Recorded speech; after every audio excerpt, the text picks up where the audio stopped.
تبارك الذي نزل الفرقان على عبده ليكون للعالمين نذيرا. اعوذ باللہ من الشیطان الرجیم. بسم اللہ الرحمن الرحیم. یسبح للہ ما فی السماوات وما فی الارض لہ الملک ولہ الحمد وہو علی کل شیء قدیر. هو الذی خلقکم فمنکم کافر ومنکم مؤمن واللہ بما تعملون بصیر. خلق السماوات والارض بالحق وصورکم فاحسن صورکم والیہ المصیر. یعلم ما فی السماوات والارض ویعلم ما تسرون وما تعلنون واللہ علیم بذات الصدور. الم یاتکم نبأ الذین کفروا من قبل فذاقوا وبال امرهم ولهم عذاب علیم. ذلك بأنه كانت تأتيهم رسلهم بالبينات فقالوا أبشر يهدوننا فكفروا وتولوا واستغنى الله والله غني حميد. سورہ حدید آپ کو یاد ہوگا کہ اس کی ابتدائی 6 آیات اللہ تعالیٰ کی ذات و صفات سے بحث کرتی تھیں، اور پھر 7ویں آیت سے حکم دیا گیا تھا آمنوا باللہ ورسولہ وانفقوا مما جعلکم مستخلفین فیہ. مانو اللہ اور اس کے رسول کو، اور جس پر اللہ تعالیٰ نے تمہیں ذمہ دار بنایا ہے، خلیفہ بنایا ہے، اس میں سے خرچ کرو.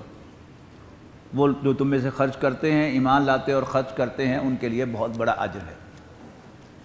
اس سورہ مبارکہ میں بھی ایسا ہی ہوگا کہ اس کی پہلی 4 آیات میں اللہ تعالیٰ کا تعارف ہوگا، اس کی بہت سی صفات بڑے خوبصورت انداز میں پیش کی جائیں گی، اور پھر 2 آیات میں ایمان برسالت کا تذکرہ ہوگا، اور 1 آیت میں بڑا انوکھے انداز سے ایمان بالآخرت کا تذکرہ ہوگا، اور پھر ایمان کی دعوت دی جائے گی فآمنوا باللہ ورسولہ والنور الذی انزلنا. بس مانو اللہ اور اس کے رسول کو اور اس روشنی کو جو ہم نے نازل فرمائی ہے، یعنی قرآن مجید. تو ارشاد ہوا اعوذ باللہ من الشیطان الرجیم یسبح للہ ما فی السماوات وما فی الارض. آسمانوں اور زمین میں جو کچھ ہے اللہ تعالیٰ کی تسبیح کرتا ہے. لہ الملک ولہ الحمد، اسی کی بادشاہی ہے اور اسی کی حمد ہے. وہو علی کل شیء قدیر، اور وہ ہر چیز پر قادر ہے. هو الذی خلقکم، وہی تو ہے جس نے اے لوگوں تمہیں پیدا کیا.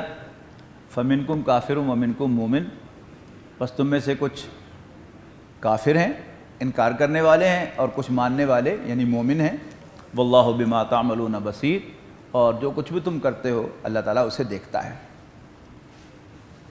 خلق السماوات والارض بالحق، اللہ تعالیٰ نے آسمانوں اور زمین کو، اور یہ محاورہ ہے قرآن مجید میں کائنات کے لیے، اللہ تعالیٰ نے اس کائنات کو پیدا کیا بالحق، بیکار نہیں، با مقصد. وصورکم، یعنی اس کائنات کی تخلیق کا آغاز کہاں سے ہوا؟ آسمانوں اور زمین سے، اور اس تخلیق کا نقطہ عروج کون ہے؟ انسان. وصورکم، فائنلی تمہاری صورتیں بنائیں. فاحسن صورکم، تو پھر کیا ہی خوبصورتیں بنائیں، کیا ہی عمدہ تمہاری صورتیں بنائیں. وإلیہ المصیر، اسی کے حضور لوٹنا ہے. یعنی یہ جو فرمایا کہ اللہ تعالیٰ نے بامقصد پیدا کیا، تو اس کائنات کا مقصد کیا تھا؟ انسان. یعنی کوئی آپ کو شخص نظر آتا ہے زمین کھودتا ہوا، تو آپ اس سے پوچھیں کیا کر رہے ہو؟ وہ کہہ سکتا ہے کہ زمین کھود رہا ہوں، یہ بھی کہہ سکتا ہے بنیادیں کھود رہا ہوں، اور یہ بھی کہہ سکتا ہے مکان بنا رہا ہوں. تو اللہ تعالیٰ نے جب آسمانوں اور زمین کو پیدا کیا، کس لیے پیدا کیا؟ فائنلی ٹو کریٹ مین.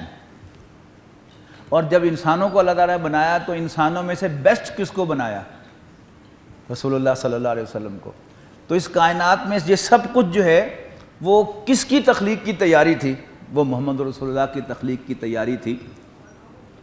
یہی وہ بات تھی کہ جو یعنی ایک حدیث جس کو صوفیاء کرام تو مانتے ہیں لیکن محدثین اس حدیث کو ضعیف سمجھتے ہیں، بعض موضوع بھی سمجھتے ہیں، لیکن وہ ہے بالکل مطابق واقعہ کہ گر ارض و سما کی محفل میں لولاک لمحہ کا شور نہ ہو، یہ رنگ نہ ہو گلزاروں میں، یہ نور نہ ہو سیاروں میں، کہ الٹیمیٹلی اس پورے سلسلہ کون و مقام ہے۔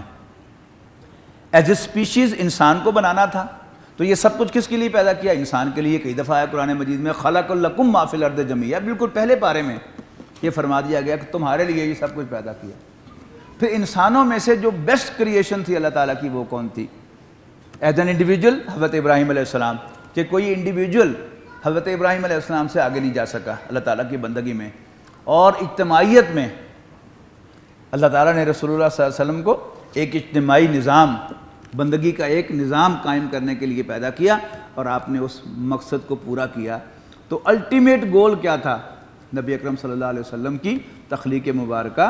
تو محدثین کا کام ہے ہر چیز کو ایویلیویٹ کرنا، ان کی ایویلیویشن میں وہ حدیث ضعیف ہے تو ہم بھی کہیں گے ضعیف ہے، لیکن ان پرنسپل کہ خلق السماوات والارض بالحق، اللہ تعالیٰ نے آسمانوں اور زمین کو برحق پیدا کیا، بامقصد پیدا کیا، لیکن اس زمین و آسمان کی تخلیق میں، کائنات کی تخلیق میں بیسٹ کریشن وصورکم، تمہیں صورتیں بخشی، فاحسن صورکم، تو کیا ہی اچھی صورتیں بخشی۔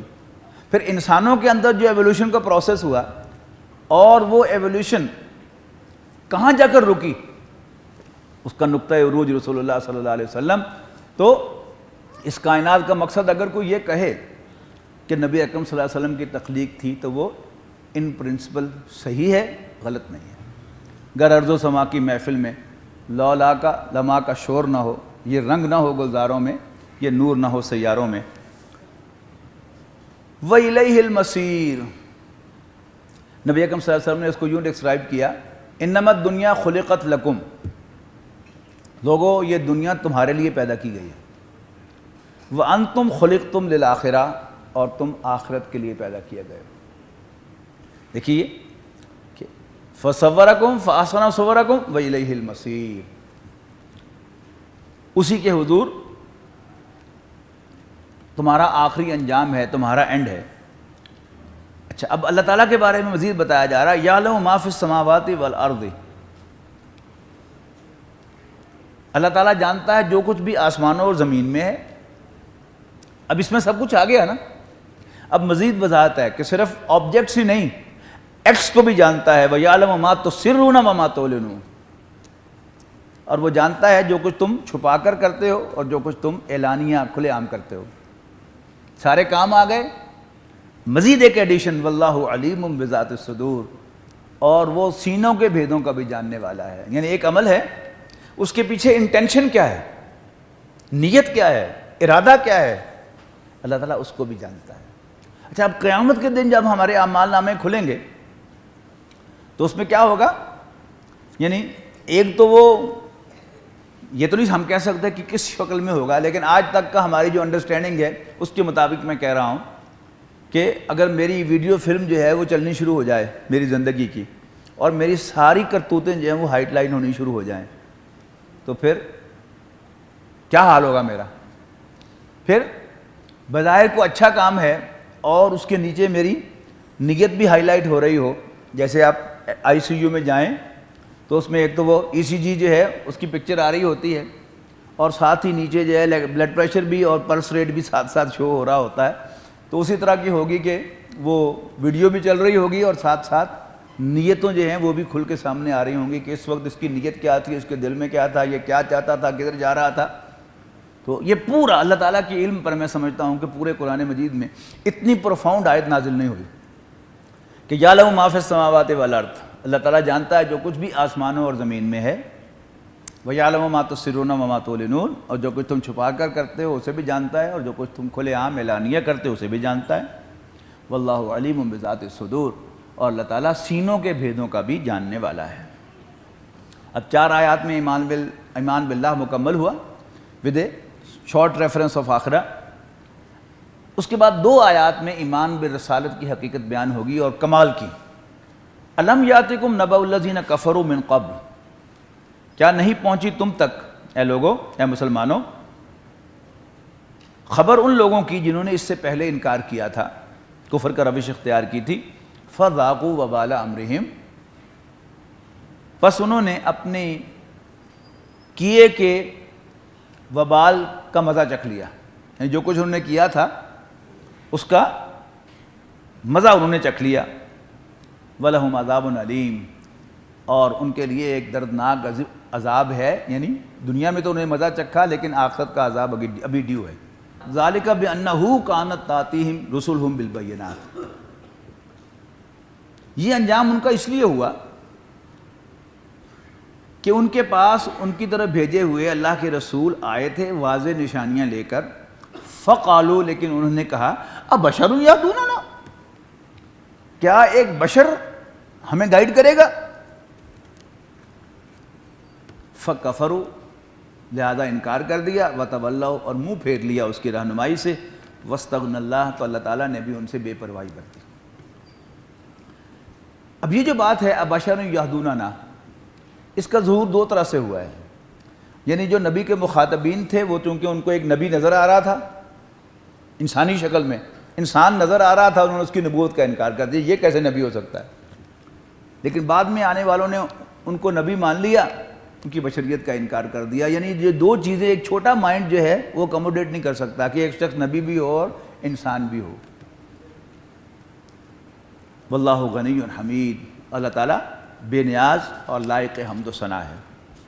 اب ایک آیت میں ایمان بالآخرت، اور کیا انداز ہے، زعم الذین کفروا، کافروں کو غلط فہمی ہے، لن یبعثوا، کہ وہ دوبارہ اٹھائے نہیں جائیں گے، قل بلا وربی، کہو میرے رب کی قسم ہے، لتبعثن، تم لازماً اٹھائے جاؤ گے، ثم لتنبؤن بما عملتم، پھر تمہیں جتلائے جائیں گے تمہارے اعمال جو تم نے کیے، وذالک علی اللہ یسیر، اور ایسا کرنا اللہ تعالیٰ پر بہت آسان ہے۔ نہج البلاغہ میں ایک خطبہ نبی اکرم صلی اللہ علیہ وسلم کا آتا ہے کہ آپ نے، معلوم ہوتا ہے کہ بنو ہاشم کو جو خطاب آپ نے کیا تھا، جب حکم آیا کہ انذر عشیرتک الاقربین، اپنے قریبی رشتہ داروں کو خبردار کرو، تو آپ نے بنو ہاشم کو ایک کھانے پر بلایا، اور پھر دو دفعہ کھانے پر بلایا، تفصیل میں نہیں جا رہا، پہلی دفعہ ابو جہل نے بات نہیں کرنے دی، دوسری دفعہ بات کی، کیا بات کی؟ ان الرائد لا یکذب اہلہ، عرب کی روایت تھی کہ قافلے کے آگے چلنے والا، جو قافلے کے لیے راستہ ڈیسائیڈ کرتا تھا، روٹ، وہ کبھی قافلے والوں کو دھوکہ نہیں دیا کرتا۔ واللہ لو کذبت الناس جمیعا لا کذبتکم ما کذبتکم، اللہ کی قسم اگر میں تمام جہان والوں کو دھوکہ دے سکتا بالفرض والمحال تو میں دھوکہ نہ دیتا، تم میرے اپنے ہو۔ واللہ لو غررت الناس جمیعا ما غررتکم، اللہ کی قسم اگر میں تمام جہان والوں کو دھوکہ دے سکتا تو میں دھوکہ نہ دیتا، تم میرے اپنے ہو۔ واللہ الذی لا الہ الا ہو، اس اللہ کی قسم جس کے سوا کوئی الہ نہیں ہے، انی لرسول اللہ الیکم خاصۃ، یقیناً میں تمہاری طرف بھیجا ہوا اللہ کا رسول ہوں بالخصوص، الیکم خاصۃ و الی الناس کافۃ، کہ میں تمہاری طرف بھیجا ہوا اللہ کا رسول ہوں بالخصوص اور باقی لوگوں کی طرف بالعموم۔ واللہ لتموتن کما تنامون، خدا کی قسم تم سب مر جاؤ گے جیسے رات کو سو جاتے ہو۔ ثم لتبعثن بما تستيقظون، پھر تمہیں اٹھایا جائے گا جیسے صبح سو کر اٹھتے ہو۔ ثم لتحاسبن بما تعملون، پھر تمہارا محاسبہ کیا جائے گا تمہارے اعمال کے بارے میں۔ ثم لتجزون بالاحسان احسانا وبالسوء سوءا، اور تمہیں بھلائی کا اچھا اور برائی کا برا بدلہ دیا جائے گا۔ وَإِنَّهَا لَجَنَّةً أَبَدًا أَوْ لَنَارًا أَبَدًا، اور یا تو وہ ہمیشہ ہمیش کی جنت ہوگی یا ہمیشہ ہمیش کی آگ ہوگی۔ تو معلوم ہوتا ہے بالکل اس حکم کی کمپلائنس ہے، اگرچہ متنی صورت ہے لیکن بہرحال بالکل یہی ٹون ہے، خدا کی قسم، خدا کی قسم، لتبعثن، تم اٹھائے جاؤ گے، ثم لتنبؤن بما عملتم، پھر تمہیں تمہارے اعمال جتلائے جائیں گے، وذلک علی اللہ یسیر، اور ایسا کرنا اللہ تعالیٰ پر بہت آسان ہے۔ اب یہ 7 آیات میں ایمانیات کی ڈسکرپشن ہوئی، 4 میں ایمان باللہ، 2 میں ایمان بالرسالت، 1 میں ایمان بالآخرہ۔ اب دعوت فآمنوا باللہ ورسولہ، بس مانو اللہ اور اس کے رسول کو، ایمان لاؤ اللہ اور اس کے رسول پر، والنور الذی انزلنا، اور اس روشنی پر جو ہم نے نازل فرمائی ہے، یعنی قرآن مجید۔ واللہ بما تعملون خبیر، اور جو کچھ بھی تم کرتے ہو اللہ تعالیٰ اس سے باخبر ہے۔ اور قرآن مجید میں جہاں بھی اللہ تعالیٰ کے علم کے بارے میں ایک جملہ کہا جاتا ہے، وہ جسٹ کوئی انفارمیشن نہیں ہے، وہ ایک وارننگ ہوتی ہے۔ وہ اکثر مجھے یاد آتا ہے کہ میں 6ٹھی جماعت میں اسکول میں کچھ عرصہ پڑھا، ہمارے انچارج ہوا کرتے تھے شاہ صاحب، بزرگ آدمی تھے، تو حاضری لگاتے ہوئے، یعنی یوں اینک نیچے ہوتی تھی، اس پر سے دیکھتے تھے، رول نمبر 7، رول نمبر 8، ساتھ کہتے میں تکلیتا، رول نمبر 9، یعنی کسی نے کوئی شرارت کی تو اس کو حاضری لگاتے لگاتے کہہ دیتے تھے میں دیکھ لیا ہے۔ اب وہ کوئی اطلاع نہیں ہوتی تھی، وہ کیا ہوتا تھا، میں فارغ ہو جاؤں تمہاری خبر لیتا ہوں۔ تو اللہ تعالیٰ جب کہتا ہے کہ اللہ تعالیٰ تمہاری تمام کرتوتوں کو دیکھ رہا ہے، وہ تمام باتوں کو جانتا ہے، تو یہ کوئی انفارمیشن نہیں ہوتی، یہ سب وارننگ کے کلمات ہوتے ہیں اللہ تعالیٰ کی طرف سے۔ واللہ بما تعملون خبیر، اور جو کچھ بھی تم کرتے ہو اللہ تعالیٰ اس سے باخبر ہے۔ اچھا، اب ایمانیات کی ڈسکرپشن میں ایمان بالآخرت پر ایک آیت تھی، اب دیکھیے اس کو کمپنسیٹ کیا جا رہا ہے۔ یوم یجمعکم لیوم الجمع ذالک یوم التغابن، وہ دن جس دن اللہ تعالیٰ تمہیں جمع کرے گا، یعنی جمع کرنے کے دن، اور وہ ہوگا ہار جیت کے فیصلے کا اصل دن۔ دیکھیں دنیا میں بھی انسان کبھی کوئی میچ ہارتا ہے، کبھی امتحان میں فیل ہوتا ہے، کبھی کامیاب ہو جاتا ہے، کبھی فرسٹ آ جاتا ہے، لیکن یہ فرسٹ آنا، یہ کامیاب ہونا، یہ عارضی ہوتے ہیں، عارضی ہوتے ہیں نا بالکل۔ اور اس کے بعد انسان کئی دفعہ فیل ہو کر ریکور ہوتا ہے، اور یہ ایسی ایسی مثالیں ہیں آپ کے پاس کہ کوئی شخص جو ہے وہ میٹرک انٹر تک 3rd ڈویژنر تھا، اس کے بعد پھر اس کی پسند کا سبجیکٹ آیا تو وہ ٹاپر ہو گیا۔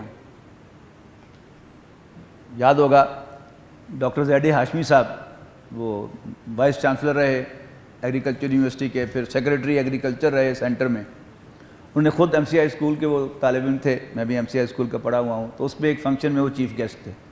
انہوں نے خود بتایا کہ میری میٹرک بھی 3rd ڈویژن کی ہے اور میری FSC بھی 3rd ڈویژن کی ہے۔ اس کے بعد ان کا جو انٹرسٹ کا سبجیکٹ تھا وہ پولٹری تھا، تو جب وہ ماسٹرز میں گئے پولٹری کے اندر تو پھر انہوں نے ٹاپ کیا اس میں، اور پھر اس یونیورسٹی کے وائس چانسلر رہے طویل عرصے تک، پھر یعنی سینٹرل سیکریٹری وہ ہو گئے۔ تو یہ کیا ہے، اللہ تعالیٰ جو ہے وہ حالات بدل دیتا ہے۔ ناکامی کے بعد کامیابی بھی آ سکتی ہے، اور کامیابی کے بعد انسان کو بہت بڑا سیٹ بیک بھی پہنچ سکتا ہے، لیکن آخرت کی کامیابی وہ اصل کامیابی ہے۔ جو وہاں کامیاب ہو گیا وہ واقعی کامیاب ہو گیا، اور جو وہاں ناکام ہو گیا وہ واقعتاً ناکام ہو گیا۔ اللہ تعالیٰ ہمیں اس میں کامیابی نصیب فرمائے۔ یوم یجمعکم لیوم الجمع ذالک یوم التغابن ومن یؤمن باللہ ویعمل صالحا یکفر عنہ سیئاتہ ویدخلہ جنات تجری من تحتہا الانہار خالدین فیہا ابدا۔ تو وہ جو ایمان لائیں گے اللہ پر اور اچھے عمل کریں گے، اللہ تعالیٰ ان کی برائیوں کو ان سے دور کرے گا، اور انہیں ایسے باغات میں داخل کرے گا جن کے نیچے نہریں بہتی ہوں گی، ہمیشہ ہمیشہ ان میں رہنے کے لیے۔ ذالک الفوز العظیم، یہ ہوگی بڑی کامیابی۔ والذین کفروا وکذبوا بآیاتنا، رہے وہ لوگ کہ جو کفر کریں گے اور جھٹائیں گے ہماری آیات کو، اولئک اصحاب النار، یہ اہل جہنم ہوں گے، خالدین فیہا، ہمیشہ ہمیشہ اس میں رہیں گے، وبئس المصیر، اور وہ بہت برا ٹھکانہ ہوگا۔ الذين آمنوا وتطمئن قلوبهم بذكر الله